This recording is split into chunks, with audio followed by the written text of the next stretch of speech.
para sa tao. Na kahit walang congressman, walang mayor, walang vice mayor, walang konsehal. Yung gusali na yon, kailangan nakikinabang yung tao without any politics. Hi, Mark Adal and Lakra. Shout out. Oh, always stay safe, stay healthy, and stay happy. Nandito lang ako lagi pag kailangan nyo ako. Shout out. Okay, sa Wiltin, yung bagong Tondo Health and Wellness. Yun yung libre diagnostic natin, ambulatory para sa mini hospital yun. Ang ganun na po yun, kung hindi na po office. Dati Hindi, office po yun, di ba po? hindi, dati opisina ng mga congressman yun. Sabi ko hindi, kailangan to ibibigay natin para sa tao. Na kahit walang congressman, walang mayor, walang vice mayor, walang konsehal. Yung gusali na yon, kailangan nakikinabang yung tao without any politics. Kailangan yan in the service ng mga batang.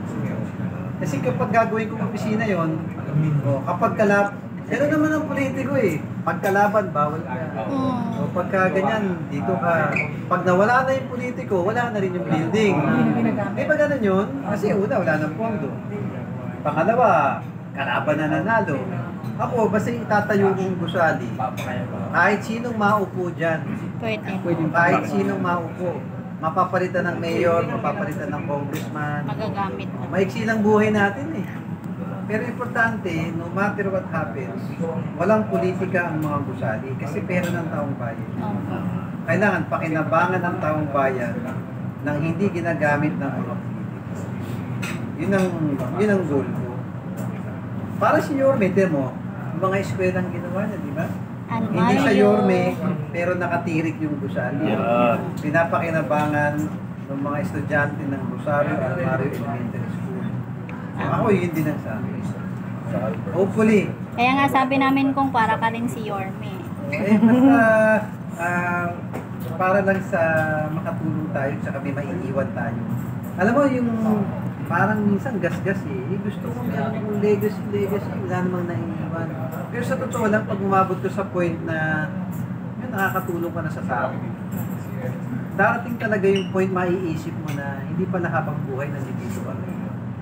Pero yung parang pag dumating yung time na nagretiro ka na, iba na yung nandiyan dyan, parang masarap din pala siguro yung maisip nila, uy, ito yung may dating congressman siya, nagpatayo niya.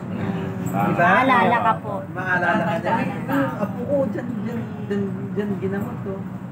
Parang naaalala ka lang na happy ka na doon. Diba? Na sana, doon sa mga next generations of public servant, maka-inspire din na dapat politics aside.